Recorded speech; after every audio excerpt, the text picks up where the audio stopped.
വലിയൊരു രീതിയിൽ നിരവധിയായ ആളുകൾ ഇവിടേക്ക് വന്നുകൊണ്ടിരിക്കുന്നത്. സിനിമാ പ്രവർത്തകർ എന്നതിനപ്പുറത്തേക്ക് ഒരു സ്വീകാര്യത നമുക്കറിയാം. ശ്രീനിവാസനുള്ള ഒരു സ്വീകാര്യത എത്രമാത്രമുണ്ട് എന്നത് നമുക്കറിയാം. അപ്പോൾ സിനിമാ പ്രവർത്തകർ എന്നതിനപ്പുറത്തേക്ക് രാഷ്ട്രീയ, സാമൂഹ്യ, സാംസ്കാരിക രംഗങ്ങളിലെ പ്രമുഖർ, അതോടൊപ്പം തന്നെ ഇതൊന്നുമല്ലാത്ത സാധാരണക്കാർ, തീർത്തും സാധാരണക്കാർ അവർ തന്നെ ഇവിടേക്ക് വന്നുകൊണ്ടിരിക്കുന്നു എന്നത് തന്നെയാണ് ശ്രീനിവാസനെ ഈ എത്രമാത്രം മലയാളി ചേർത്ത് വെച്ചിരിക്കുന്നു എന്നതിൻ്റെ ഒരു തെളിവ് തന്നെയാണത്. കാരണം നമ്മളിവിടേക്ക് വരുന്നവരിൽ ഈ പ്രമുഖ വ്യക്തിത്വങ്ങളുണ്ട്, പേരെടുത്ത് പറയാവുന്നവരുണ്ട്, അങ്ങനെ അറിയപ്പെടുന്നവരുണ്ട്, അങ്ങനെ പലരുമുണ്ട്. പക്ഷേ അതിനേക്കാളും അധികം സാധാരണക്കാരുടെ ഒരു നീണ്ട നിര ചലച്ചിത്ര പ്രേമികളാകാം. അതോടൊപ്പം തന്നെ ഇതൊന്നുമല്ലാതെ തന്നെ അദ്ദേഹത്തെ ഇഷ്ടപ്പെടുന്നവരുണ്ടാകാം. കാരണം അദ്ദേഹത്തിൻ്റെ ചില നിലപാടുകൾ, കാര്യങ്ങൾ, ഇതിലെല്ലാം തന്നെ ഇഷ്ടം തോന്നുന്നവരുണ്ടാകാം. അങ്ങനെയുള്ള നിരവധിയായ ആളുകൾ ഇതിവിടെ വരുനിന്ന് ഒടുവിലത് സ്റ്റേജിലേക്ക് കയറി പ്രിയപ്പെട്ട ശ്രീനിവാസന് അന്തിമോപചാരം അർപ്പിച്ചുകൊണ്ട് കടന്നു പോകുന്നു എന്നതാണ്. നമ്മൾ പലപ്പോഴും ഇതുപോലുള്ള ചില വേദികളിലെല്ലാം തന്നെ നമ്മൾ കാണാറുണ്ട്. അതായത് മേഖലയുമായി ബന്ധപ്പെട്ടവരായിരിക്കാം, ഒരുപക്ഷെ ഏറ്റവും അടുപ്പം സൃഷ്ടിച്ചവരായിരിക്കാം കടന്നു പോകുന്നത്. അതൊന്നുമല്ലാതെ ഒരുപക്ഷെ നേരത്തെ സംസാരിക്കായിരുന്നു, ഒരിക്കൽ പോലും നേരിട്ട് കാണാത്തവരുണ്ട്, സിനിമകളിലൂടെ മാത്രം കണ്ടവരുണ്ട്. പക്ഷേ അപ്പോഴെല്ലാം അവർ പറയുന്നൊരു കാര്യം, ശ്രീനിവാസനോട് ഒരടുപ്പവും ഇഷ്ടവും എല്ലാം തന്നെ എക്കാലത്തും തങ്ങൾ സൂക്ഷിക്കുന്നുണ്ട് എന്നതെല്ലാം തന്നെ അത് അവർ പറയുകയാണ്. കാരണം അതുകൊണ്ട് തന്നെയാണ് ഇവിടേക്ക് വന്നു പോകുന്നത്, അന്തിമോപചാരം അർപ്പിച്ച് കടന്നു പോകുന്നത് എന്നതെല്ലാം തന്നെ അവർ സൂചിപ്പിക്കുകയും ചെയ്യുന്നുണ്ട്. കാരണം ഈ മലയാള സിനിമാ പ്രവർത്തകർ പങ്കുവയ്ക്കുന്ന ഒരു പൊതുവികാരമുണ്ട്. അദ്ദേഹം ഒരു വലിയ പുസ്തകമാണ്. കാരണം എക്കാലത്തെയും സൂക്ഷിച്ചു വെക്കാൻ പറ്റിയ, എക്കാലവും എടുത്തു വെക്കാൻ പറ്റിയ ഒരു വലിയ പാഠപുസ്തകം തന്നെയാണ് അദ്ദേഹം. കാരണം അദ്ദേഹത്തിൽ പലപ്പോഴും പല നിർദ്ദേശങ്ങൾ, പല കാര്യങ്ങൾക്ക് വേണ്ടി വിളിക്കുമ്പോഴെല്ലാം തന്നെ അവർക്ക് പല നിർദ്ദേശങ്ങളുണ്ട്, സാഹചര്യങ്ങളുണ്ട്. ഇതെല്ലാം തന്നെ അവർ പറയുകയും അവരോട് ഇത്തരം ആശയങ്ങൾ പങ്കുവയ്ക്കുകയും എല്ലാം തന്നെ ചെയ്യും. ഏതു സമയത്തും വിളിക്കാവുന്ന, ഈ രോഗം കീഴ്പ്പെടുത്തും വരെയും അദ്ദേഹത്തെ ഏതു സമയത്തും ആർക്കും സമീപിക്കാവുന്ന ഒരാൾ തന്നെയായിരുന്നു. പഴയ പരിചയക്കാർക്ക് എപ്പോഴും അദ്ദേഹത്തെ അന്വേഷിച്ച് ചെല്ലാം, സംസാരിച്ചിരിക്കാം. ഇതെല്ലാം തന്നെ അദ്ദേഹം അവരെ ഇതേം പേരിലേക്ക് താമസം മാറ്റുമ്പോൾ കുറച്ചുകൂടി അദ്ദേഹം അവർക്ക് സ്വീകാര്യമാകുകയായിരുന്നു. ഇത് ഒരു കാര്യം എടുത്തു പറയേണ്ടത്, ഉദയംപേരൂർ അദ്ദേഹം അവിടേക്ക് മാറുമ്പോൾ കണ്ടനാട് എന്ന് പറയുന്നൊരു സ്ഥലമാണ്. തൃപ്പൂണിത്തുറയിൽ നിന്ന് കുറച്ചുകൂടി മുന്നോട്ട് പോകുമ്പോൾ കണ്ടനാട് എന്ന് പറയുന്ന ഒരു ഗ്രാമീണ മേഖലയാണ്. നമുക്കറിയാം അദ്ദേഹം ഈ ജൈവ കൃഷിയുമായി അദ്ദേഹം അടുപ്പം പുലർത്തിയ ഒരു കാര്യമെല്ലാം തന്നെ അറിയാം. അതിന് അദ്ദേഹം കൂടുതൽ സമയവും സാഹചര്യവും എല്ലാം തന്നെ ആ പരിസരത്ത് കണ്ടിരുന്നു എന്നതാണ്. ഒടുവിൽ ആ പരിസരത്തുള്ള കൃഷിക്കാർ, ഈ സാധാരണക്കാരായ കൃഷിക്കാരും എല്ലാം തന്നെ അദ്ദേഹത്തിൻ്റെ അടുത്ത സുഹൃത്തുക്കളായി.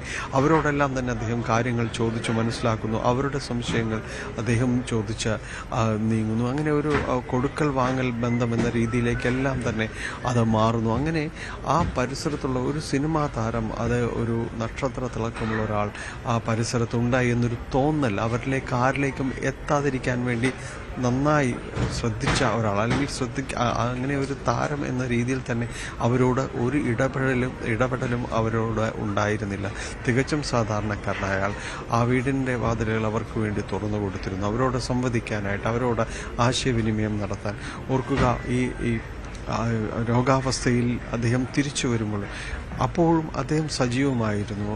ധ്യാനം, അതോടൊപ്പം തന്നെ വിനീതുമെല്ലാം തന്നെ അച്ഛനെ പൊതുവേദിയിലേക്ക് ഇഷ്ടമുള്ളതുപോലെ അദ്ദേഹം നടന്നുകൊള്ളട്ടെ എന്ന് പറയുന്ന രണ്ട് മക്കളായിരുന്നു. അവരെ എല്ലായിടത്തും തന്നെ കൊണ്ടു നടന്നിരുന്നു.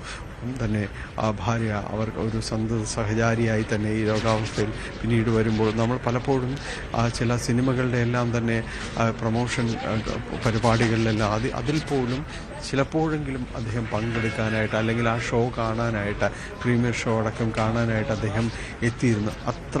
അത്രമേൽ സിനിമയെ ചേർത്ത് വെച്ച ഒരാൾ തന്നെയായിരുന്നു ശ്രീനിവാസൻ. അദ്ദേഹത്തോടുള്ള തികഞ്ഞ ആദരവോടുകൂടി തന്നെയാണ് മലയാള സിനിമാ ലോകം അദ്ദേഹത്തിന് വിട നൽകുന്നത്. ഈ കടന്നു നിൽക്കുന്നവരിൽ, അന്തിമോപചാരം അർപ്പിക്കാൻ എത്തി നിൽക്കുന്നവരിൽ ഓരോരുത്തർക്കും സമ്മിശ്രമായ ഒരു വികാരവും അടുപ്പവും എല്ലാം തന്നെയായിരിക്കും അദ്ദേഹത്തോടുണ്ടാകുന്നത്. അദ്ദേഹത്തിൻ്റെ അദ്ദേഹത്തിൻ്റെ തിരക്കഥകൾ സ്നേഹിച്ചവർ, അദ്ദേഹത്തിൻ്റെ മറുപടികളെ, പലപ്പോഴും പൊതുവേദികളിലെ ചില മറുപടികളെ സ്നേഹിച്ചവരുണ്ടാകും, അദ്ദേഹത്തിൻ്റെ നിലപാടുകളെ, രാഷ്ട്രീയപരമായ തുറന്നു പറച്ചിലുകളെ അടക്കം സ്നേഹിച്ചവരുണ്ടാകും. അങ്ങനെ പലരായി ഓർമ്മകൾ പകുത്തെടുക്കുമ്പോൾ പലർക്കും പല രീതിയിൽ തന്നെയാണ് അത് പങ്കുവയ്ക്കാനുള്ളത്. അത് തന്നെയാണ് ശ്രീനിവാസൻ എന്ന വ്യക്തിത്വത്തെ വേറിട്ട് നിർത്തുന്നതും അതുകൊണ്ട് തന്നെയാണ്. ഒരിക്കലും ഒരു സിനിമാ പ്രവർത്തകൻ എന്ന രീതിയിൽ അദ്ദേഹം ഒതുങ്ങുന്നില്ല എന്നത് തന്നെയാണ് അതിലെ ഒരു വാസ്തവം. രഞ്ജിത്ത്, തീർച്ചയായും മലയാള സിനിമ ഉള്ളിടത്തോളം കാലം, മലയാള ചലച്ചിത്രം ഉള്ളിടത്തോളം കാലം ശ്രീനിവാസൻ എന്ന അതുല്യ പ്രതിഭ, അദ്ദേഹത്തിൻ്റെ ഓർമ്മകൾ നിലനിൽക്കും. എല്ലാ ദിവസവും മലയാളികൾ കേൾക്കുന്ന അദ്ദേഹത്തിൻ്റെ സംഭാഷണങ്ങൾ, അദ്ദേഹം എഴുതിയ സംഭാഷണങ്ങളടക്കം അനവധി കാര്യങ്ങൾ ഈ ഘട്ടത്തിൽ ഓർത്തെടുക്കാനുണ്ട്. ഇപ്പോൾ ഭൗതിക ശരീരമുള്ളത് എറണാകുളത്ത് ടൗൺ ഹാളിലാണ്. അവിടെ പൊതുദർശനത്തിനായി വച്ചിരിക്കുന്നു. സിനിമാ മേഖല ഒട്ടാകെ അങ്ങോട്ടേക്ക് ഒഴുകുകയുമാണ്.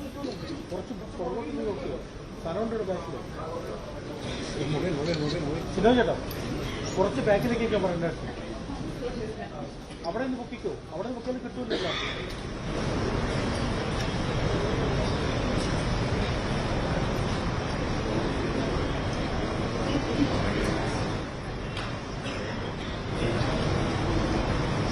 എന്നാ ഇപ്പം അങ്ങോട്ട് പോകണ്ടല്ലോ അല്ലേ, ഇത് ലൈവ് കഴിഞ്ഞിട്ട് പോകാം അല്ലേ?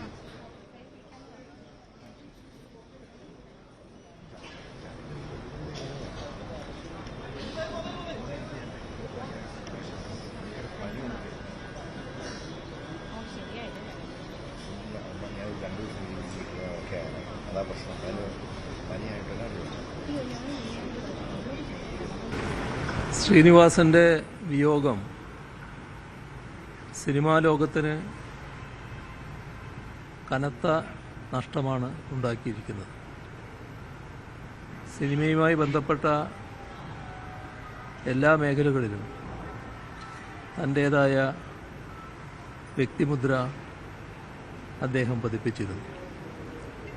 കഥ, തിരക്കഥ, സംവിധാനം, നടൻ, ഈ നിലകളിലെല്ലാം അദ്ദേഹം സിനിമാ രംഗത്ത് അതുല്യ പ്രതിഭയായിട്ടാണ് മാറിയിരുന്നത്.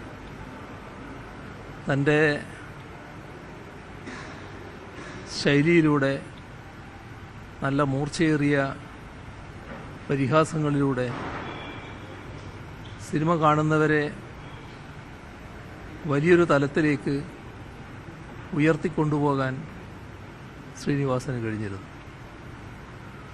സാമൂഹ്യമായി ഒട്ടേറെ പ്രാധാന്യമുള്ള വിഷയങ്ങൾ അദ്ദേഹത്തിൻ്റേതായ ശൈലിയിൽ സിനിമയിലൂടെ